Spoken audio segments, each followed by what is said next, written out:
Welcome to what I consider the pinnacle of English listening practice. I'm Olivia, and this is episode 91 of English Learning Podcast, specifically crafted for advanced learners who refuse to settle for anything less than mastery. Today's challenge isn't for the faint-hearted. We're diving into the deep end of English comprehension, the kind of listening that separates proficient speakers from those who truly command the language. If you're operating at C1 or C2 level, or aspiring to reach those heights, you've found your training ground. Over the next hour, you'll encounter English as it exists in the most demanding professional, academic, and intellectual contexts. We're talking about the language used in boardroom negotiations, where millions hang in the balance, philosophical debates that challenge fundamental assumptions, scientific presentations that push the boundaries of human knowledge, and cultural critiques that dissect the complexities of modern society. This isn't simplified learner English. This is authentic, unfiltered discourse featuring rapid speech, complex syntax, sophisticated vocabulary, cultural allusions, implied meanings, and the kind of nuanced argumentation that requires not just linguistic competence, but intellectual agility. You'll experience overlapping speakers, interruptions, technical jargon, abstract concepts, and the messy reality of how highly educated native speakers actually communicate when they're not censoring themselves for language learners. But here's why this challenge matters. Mastering this level of listening comprehension is what transforms you from someone who speaks English well into someone who thinks and operates seamlessly in English-speaking environments. It's the difference between being understood and being taken seriously as an intellectual equal. Today's journey includes 3 progressively challenging sections: high-stakes professional scenarios, rigorous academic discourse, and sophisticated cultural analysis. Each section will test different dimensions of your advanced listening skills while exposing you to the kind of English that opens doors to the highest levels of international academia and business. Are you ready to discover what true mastery feels like? Let's begin. We begin with a corporate board meeting where 2 technology companies are negotiating a complex merger. Notice the interplay of diplomacy and aggression, the coded language, and how speakers use indirect communication to maintain relationships while pursuing conflicting interests. Chairman Reynolds: Thank you all for convening on such short notice. The urgency of Meridian Tech's proposal necessitates immediate deliberation, though I trust we'll maintain our characteristic thoroughness despite the compressed timeline. CEO Harrison, Megacorp: Jim, I appreciate the expedited process, but let's be unambiguous about the stakes here.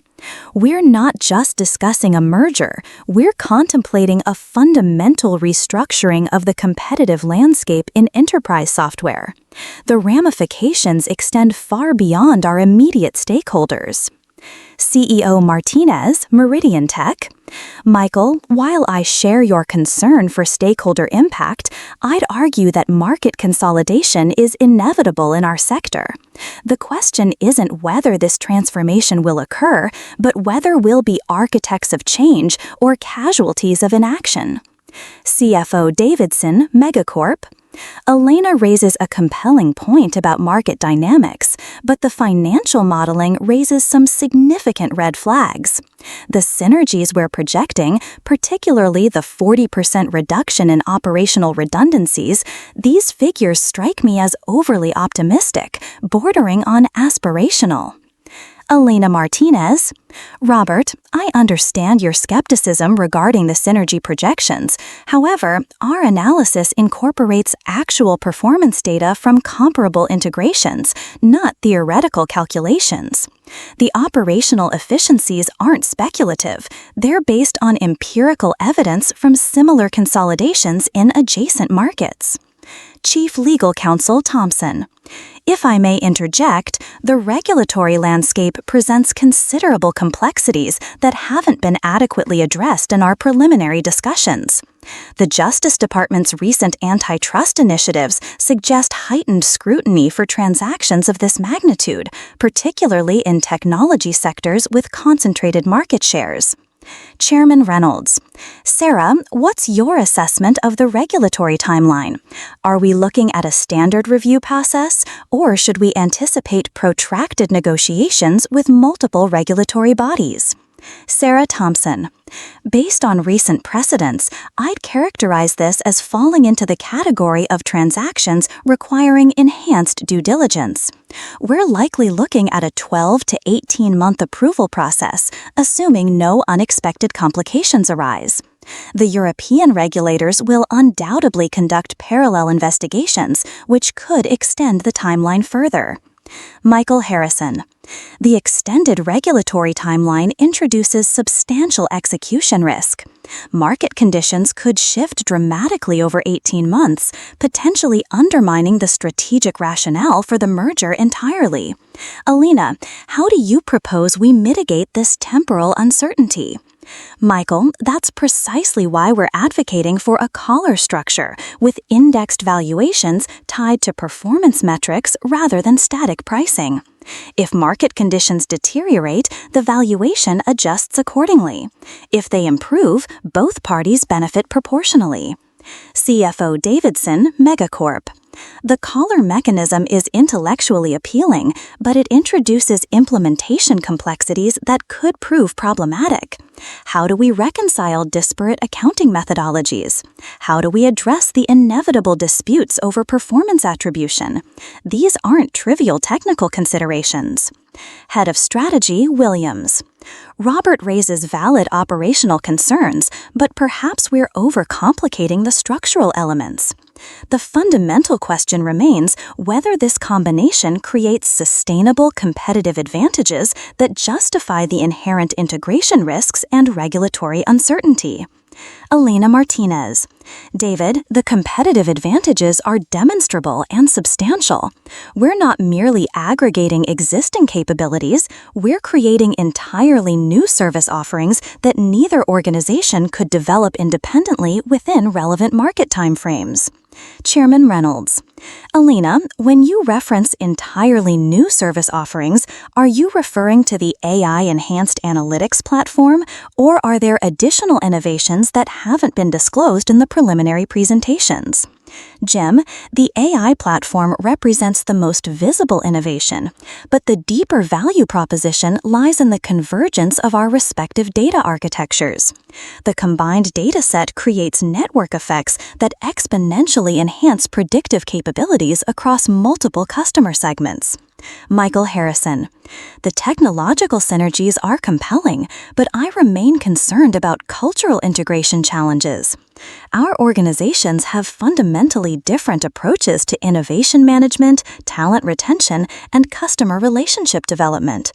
How do we prevent culture clash from undermining the technical advantages we're pursuing? Head of HR, Kumar. Michael's cultural concerns are well-founded. Our preliminary assessments reveal significant disparities in organizational structures, compensation philosophies, and decision-making protocols. However, these differences could prove complementary rather than contradictory if managed strategically. Priya makes an excellent point about complementary cultures. In fact, our due diligence suggests that the cultural differences create opportunities for hybrid approaches that could prove more effective than either organization's current methodologies. Chairman Reynolds: This has been an illuminating initial discussion, but we clearly need more granular analysis before reaching any definitive conclusions. I suggest we establish working groups to address the specific concerns raised: regulatory strategy, financial modeling, cultural integration, and technological convergence. Sarah Thompson: Jim, given the confidentiality requirements and the complexity of the issues, I'd recommend limiting working group participation to essential personnel and implementing enhanced information security protocols throughout the evaluation process. Michael Harrison: Agreed. We also need to establish clear decision-making timelines and communication protocols. The market won't wait indefinitely for our deliberations, and speculation about potential transactions can create its own complications. Elena Martinez: Michael, we're fully aligned on the need for expeditious but thorough evaluation. Perhaps we could reconvene in 10 days with preliminary working group findings and a more detailed implementation timeline. 10 days for preliminary findings seems reasonable, assuming we can maintain the necessary confidentiality while conducting accelerated due diligence.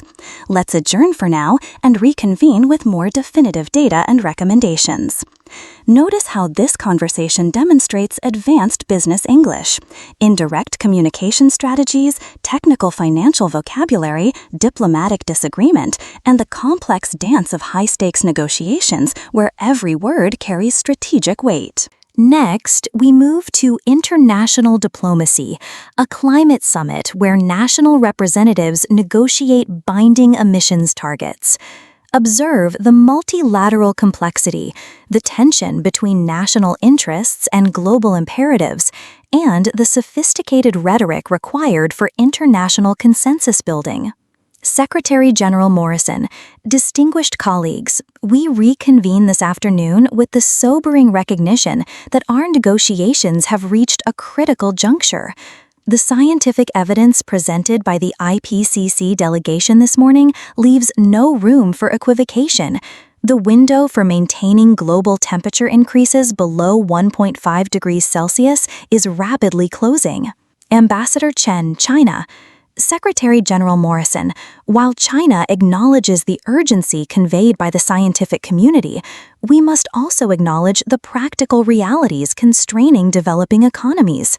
The proposed emissions reduction targets, however scientifically justified, risk undermining economic development trajectories for nations still lifting populations out of poverty. Minister Johansson, Sweden: Ambassador Chen, with respect, the economic development argument, while historically valid, becomes increasingly untenable when weighed against existential climate risks. The Nordic countries' experience demonstrates that aggressive emissions reductions can coincide with sustained economic growth when coupled with strategic investments in renewable technologies. Ambassador Patel, India: Minister Johansson, the Nordic experience, while admirable, reflects economic and geographical circumstances that don't translate seamlessly to developing economies with entirely different infrastructure legacies, population densities, and industrial requirements. India supports ambitious climate action, but within frameworks that acknowledge differentiated responsibilities and capabilities. Secretary of State Williams: Ambassador Patel raises legitimate concerns about differentiated responsibilities, but we must also recognize that current atmospheric CO2 concentrations reflect cumulative emissions from all sources, regardless of their historical or geographical origins. The atmosphere doesn't distinguish between emissions based on developmental status. Ambassador Dubois, France: Secretary Williams, while scientifically accurate, that perspective risks overlooking the fundamental equity principles that must underpin any sustainable international agreement. The European Union supports aggressive emissions targets, but coupled with technology transfer mechanisms and climate financing that enable developing countries to leapfrog carbon-intensive development pathways. Minister Okafor, Nigeria: Ambassador Dubois, the technology transfer commitments made in previous agreements have largely failed to materialize at the scale and speed necessary for meaningful impact. Nigeria and other African nations require concrete implementation mechanisms with enforceable timelines, not additional aspirational commitments. Ambassador Chen, Minister Okafor identifies a crucial implementation deficit that undermines confidence in multilateral climate frameworks. China proposes binding technology transfer requirements with measurable targets and financial penalties for non-compliance by developed nations. Secretary of State Williams, Ambassador Chen, while the United States supports technology transfer acceleration, binding penalties introduce sovereignty concerns that could prove counterproductive. We prefer incentive-based mechanisms that encourage voluntary compliance through competitive advantages rather than punitive measures. Prime Minister Cele, Brazil, Secretary Williams, voluntary mechanisms have proven insufficient for addressing the scale and urgency of climate challenges. Brazil supports mandatory frameworks, but with recognition that forest conservation and carbon sequestration represent equivalent contributions to emissions reduction targets. Minister Johansson, Prime Minister Cele, forest conservation is undoubtedly crucial, but accounting methodologies for natural carbon sequestration remain problematic. How do we ensure permanence of forest carbon storage? How do we address leakage effects when conservation in one region drives deforestation in another? Ambassador Patel, Minister Johansson raises valid technical concerns, but these accounting challenges shouldn't preclude recognition of natural climate solutions. India proposes hybrid approaches, combining verifiable emissions reductions with scientifically validated sequestration credits subject to enhanced monitoring and verification protocols. Secretary General Morrison, the technical complexities Ambassador Patel references highlight the need for enhanced scientific coordination alongside political negotiations. Perhaps we should consider establishing a permanent technical advisory body with real-time monitoring capabilities and dispute resolution authority. Ambassador Dubois, Secretary General Morrison, the institutional proposal has merit, but institutional effectiveness depends on political will and financial resources. The European Union would support such a body contingent on guaranteed funding commitments and operational independence from political interference.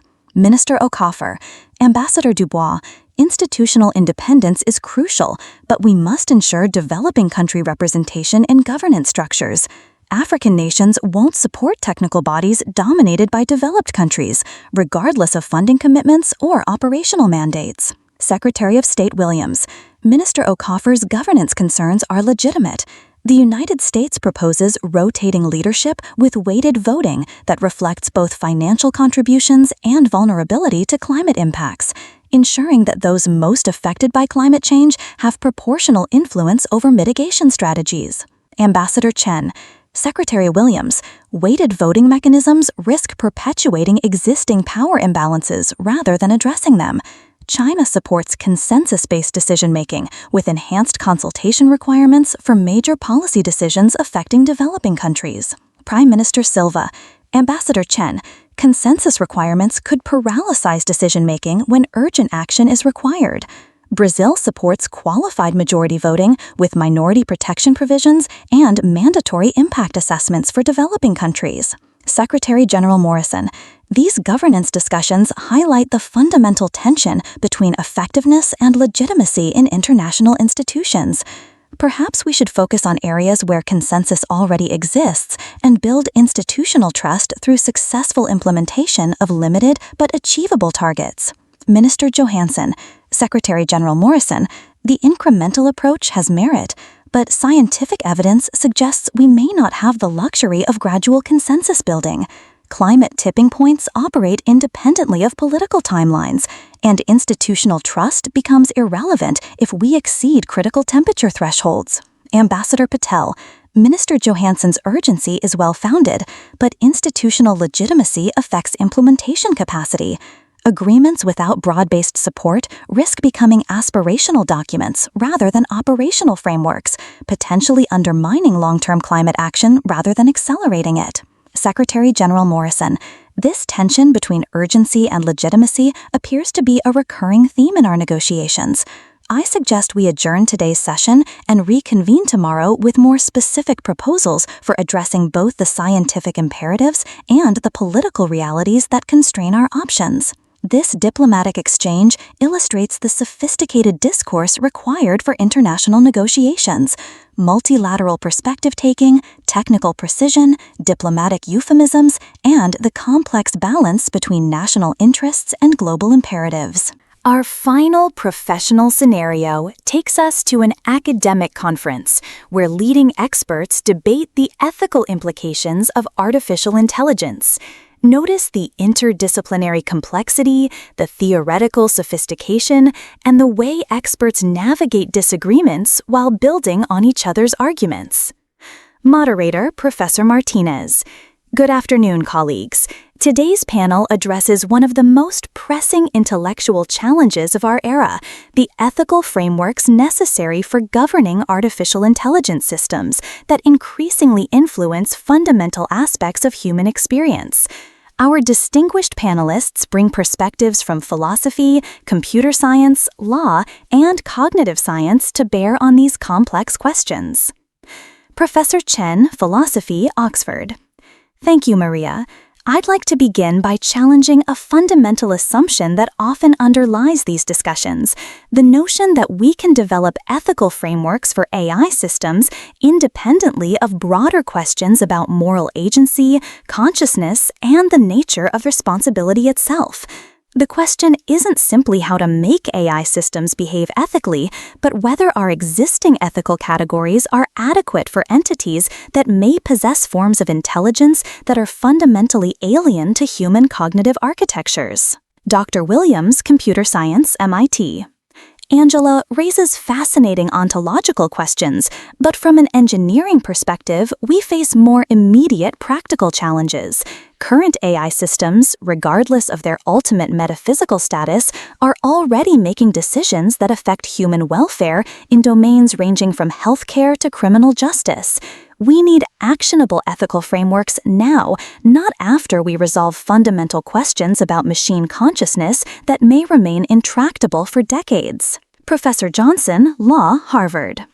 David's pragmatic concerns are well taken, but legal frameworks require conceptual clarity about agency and responsibility that Angela's philosophical analysis suggests we currently lack. How do we assign liability for decisions made by systems whose decision-making processes are opaque even to their creators?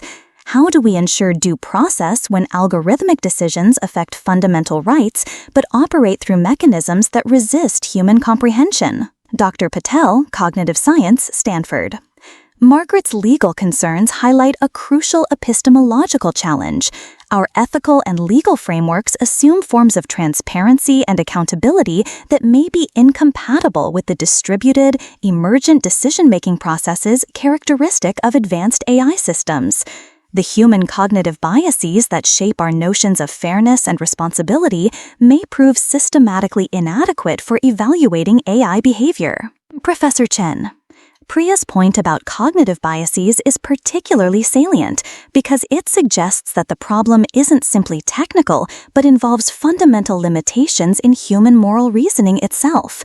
If our ethical intuitions evolved for evaluating other humans in small-scale social contexts, how reliable are those intuitions for evaluating systems that operate at scales and speeds that exceed human cognitive capacities? Dr. Williams, Angela, while acknowledging the limitations of human moral reasoning, we shouldn't let philosophical perfectionism paralyze practical action. Engineering ethics has always involved working with imperfect frameworks and iteratively improving them based on empirical outcomes.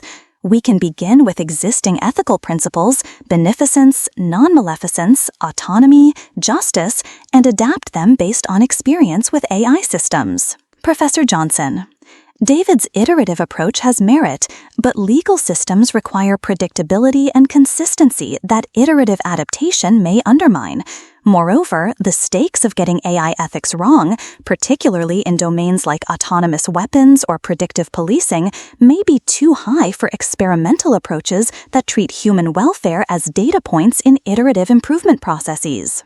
Dr. Patel, Margaret raises crucial concerns about stakes and experimentation, but cognitive science research suggests that human decision-making in high-stakes domains is already significantly flawed. Studies of judicial decision-making, medical diagnosis, and financial risk assessment reveal systematic biases and inconsistencies that AI systems might actually improve upon, even if those systems aren't perfect. Professor Martinez. Priya's observation about human decision-making flaws raises interesting questions about comparative ethics. Should we evaluate AI systems against idealized human decision-making or against actual human performance, including our cognitive limitations and systematic biases? Professor Chen. Maria's question touches on a fundamental normative issue, whether the goal is to replicate human moral reasoning or to transcend its limitations. If human moral reasoning is systematically flawed, perhaps we should aspire to AI systems that make better moral decisions than humans typically do, even if those decisions don't align with human moral intuitions. Dr. Williams. Angela's transcendence approach is intellectually appealing, but practically problematic. AI systems that make moral decisions incomprehensible to humans raise democratic legitimacy concerns, particularly when those systems affect public policy or legal proceedings. Citizens in democratic societies have rights to understand and contest decisions that affect them. Professor Johnson, David's democratic concerns are well-founded, but they may conflict with effectiveness concerns. If AI systems can make more accurate medical diagnoses or more equitable resource allocation decisions than human experts, do we have moral obligations to use those systems even if their decision-making processes aren't fully transparent to affected parties? Dr. Patel, Margaret's question highlights tensions between different ethical principles: transparency versus effectiveness, human agency versus optimal outcomes.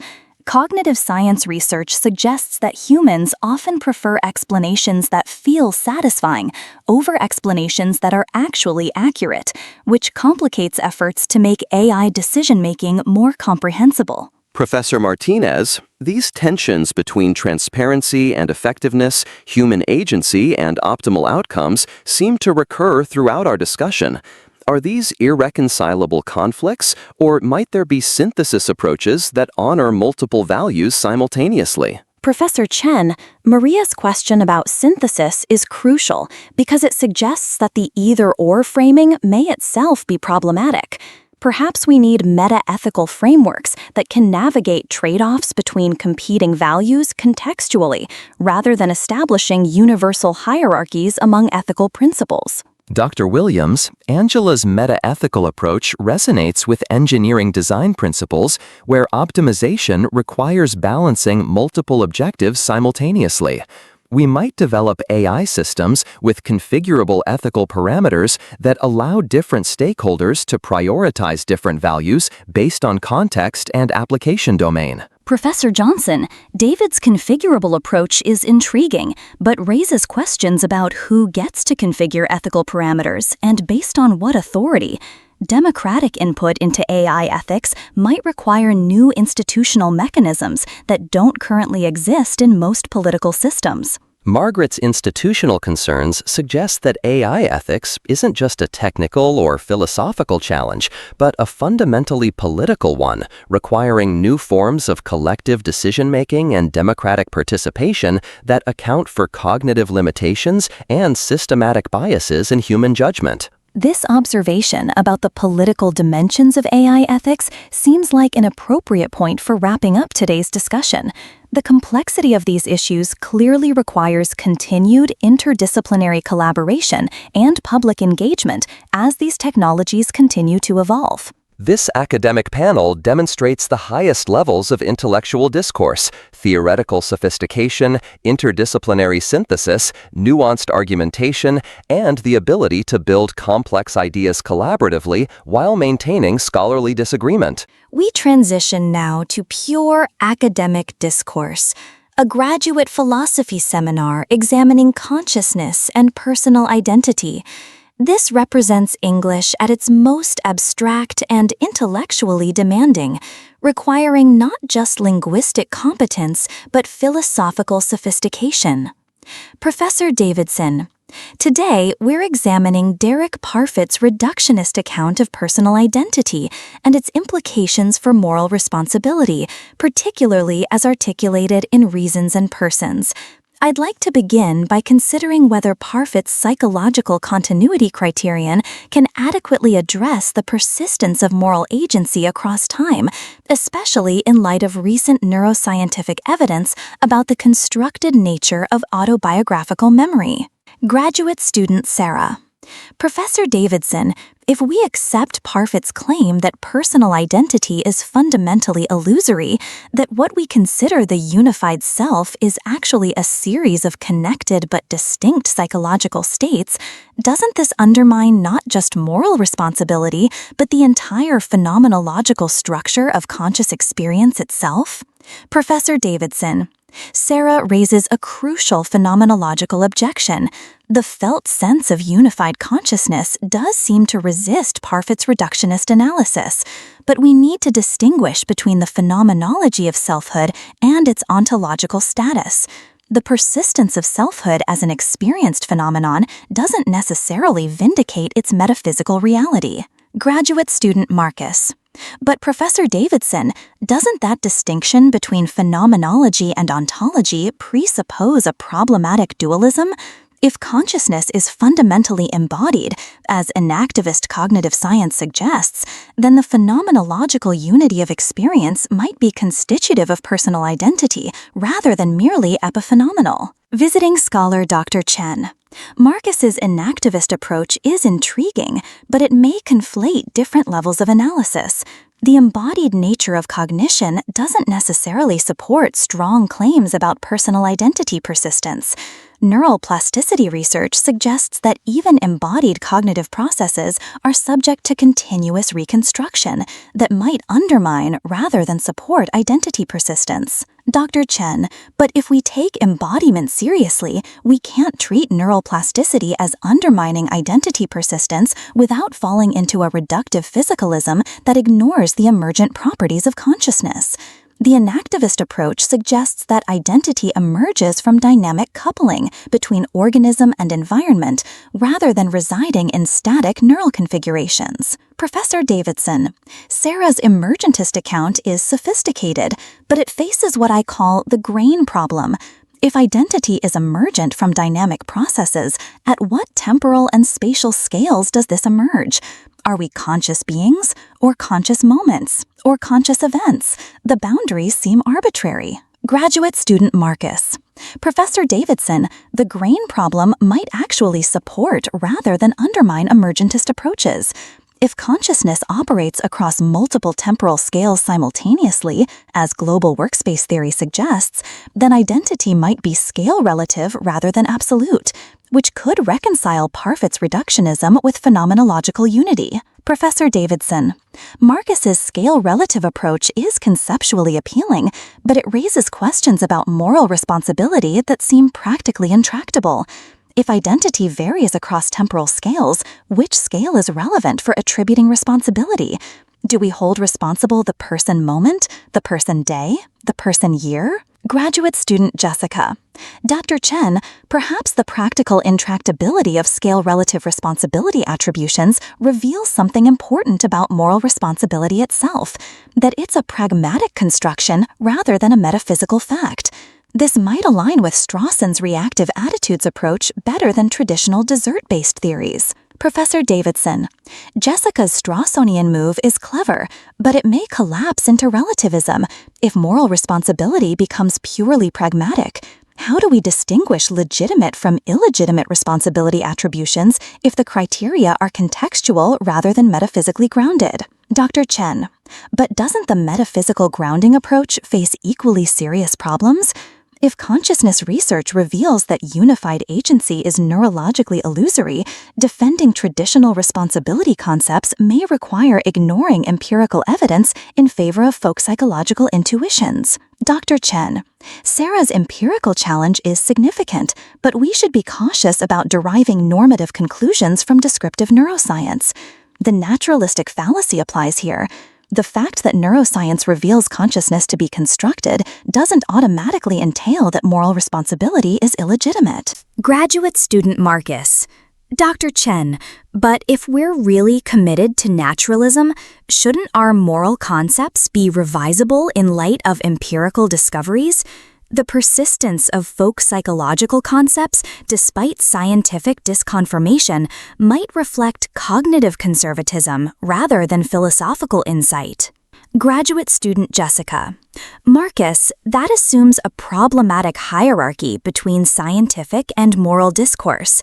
Maybe the right approach is what Sellers called stereoscopic vision, finding ways to integrate scientific and manifest images rather than privileging one over the other. Professor Davidson. Jessica's Sellarsian approach is appealing, but integration requires commensurable conceptual frameworks. If consciousness science and moral responsibility involve incommensurable vocabularies, integration might be impossible rather than merely difficult. Dr. Chen. Professor Davidson, the incommensurability worry might be overstated. Recent work in moral psychology suggests that our responsibility practices are more flexible and context-sensitive than traditional philosophical theories suggest, which might provide resources for integration. Graduate student Sarah. Dr. Chen, but if responsibility practices are that flexible, don't we risk losing any normative constraints? Without some principled basis for responsibility attributions, moral evaluation becomes arbitrary power assertion rather than legitimate normative assessment. Graduate student Marcus. Sarah, maybe that's not a bug but a feature. If power relations are inevitable in moral evaluation, acknowledging them explicitly might be more honest than pretending that responsibility attributions are politically neutral metaphysical discoveries. Professor Davidson. Marcus's political analysis is thought-provoking, but it seems to conflate descriptive and normative claims about power.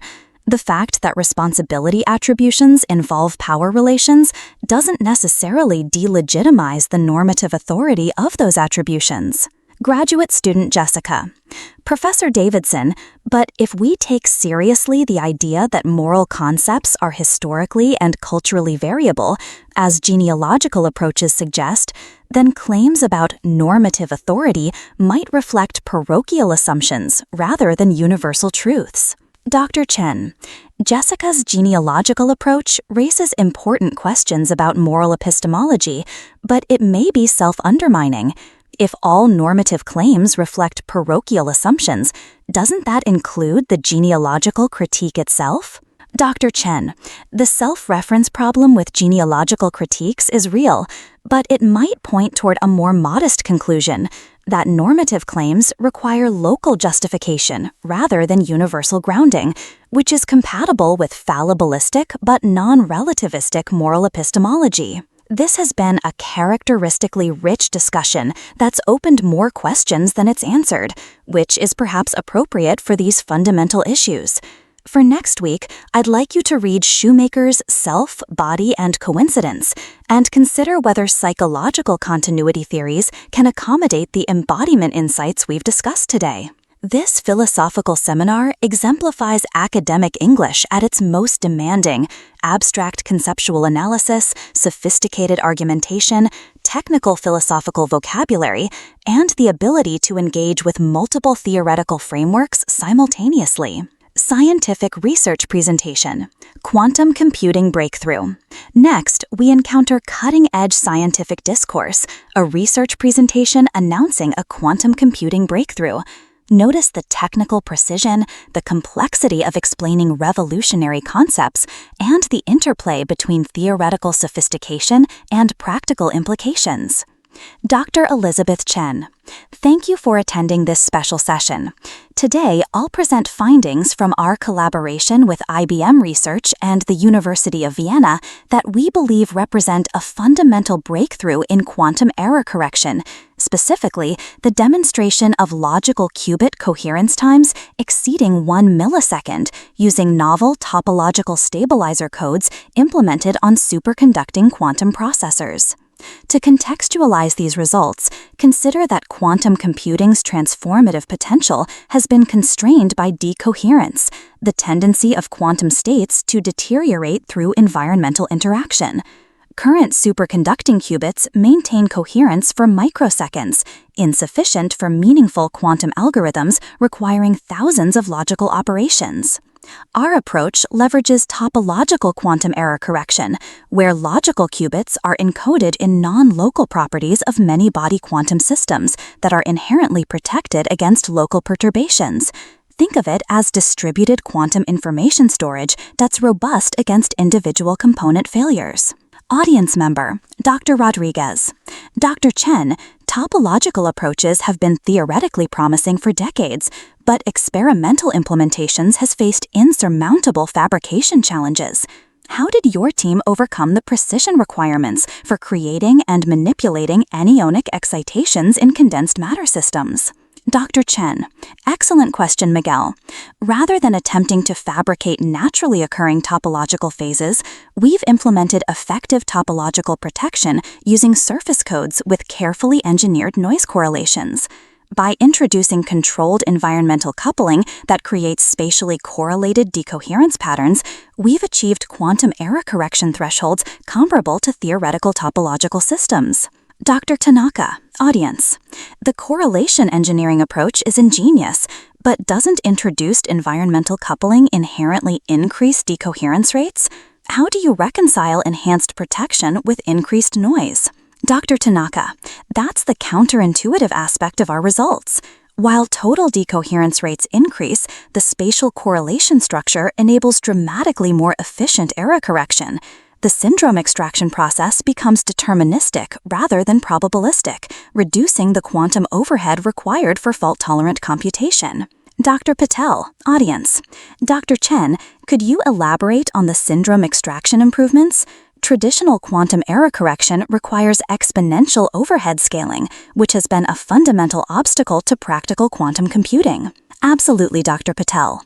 In conventional approaches, syndrome measurements introduce additional decoherence while extracting error information. Our correlated noise protocol enables passive syndrome readout through environmental monitoring, eliminating measurement-induced decoherence while maintaining full error correction capability. Dr. Williams, audience. The passive syndrome readout is fascinating, but I'm concerned about scalability. How does the environmental correlation engineering scale with system size? Are we looking at polynomial or exponential resource requirements? Dr. Williams, scalability is indeed crucial. Our theoretical analysis suggests polynomial scaling with favorable constants. We've demonstrated the protocol on 12-qubit systems, and projected resource requirements for 1,000-qubit systems remain within engineering feasibility bounds, assuming continued progress in superconducting fabrication precision. Dr. Zhang, Dr. Chen, what are the implications for quantum algorithm implementation? Do existing quantum algorithms map naturally onto your topologically protected logical qubits, or are algorithmic modifications required? Dr. Chen, that's where things become particularly exciting. The enhanced coherence times enable implementation of variational quantum algorithms that were previously impractical due to decoherence limitations. We've successfully implemented quantum approximate optimization algorithms with circuit depths exceeding 1,000 gates, unprecedented for near-term quantum devices. The algorithmic implications are remarkable, but I'm curious about the physical implementation details. You mentioned superconducting processors. Are you using transmon qubits, flux qubits, or novel architectures specifically designed for topological protection? Miguel, we're using modified transmon architectures with additional coupling circuitry that enables the correlated environmental interactions.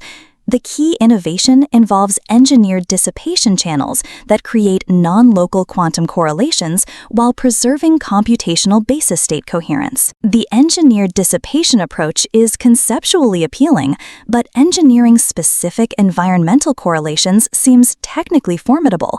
What fabrication tolerances are required, and how robust is the protection against parameter variations? Dr. Tanaka, fabrication requirements are demanding but achievable with current lithographic precision. Parameter sensitivity analysis indicates robustness margins of approximately 10%, which provides sufficient engineering tolerance for reliable device operation. Dr. Patel, looking toward practical applications, what quantum advantage demonstrations become feasible with millisecond coherence times? Are we approaching the threshold for quantum supremacy in commercially relevant problems? Dr. Patel, millisecond coherence enables quantum algorithms with complexity beyond classical simulation capabilities for systems exceeding 50 logical qubits. We're targeting optimization problems in logistics, drug discovery, and material science, where quantum advantage could provide substantial economic value. The commercial implications are intriguing, but transitioning from laboratory demonstrations to practical quantum computers involves significant engineering challenges. What's your roadmap for scaling to fault-tolerant quantum computers with millions of logical qubits? Dr. Williams, our 10-year roadmap involves incremental scaling through improved fabrication processes and enhanced error correction protocols. The immediate goal is demonstrating quantum advantage in specific application domains, followed by gradual expansion to general-purpose fault-tolerant quantum computation. Dr. Zhang, competition in quantum computing is intense, with significant investments from technology companies and governments worldwide. How does your approach compare with alternative paradigms like trapped ions,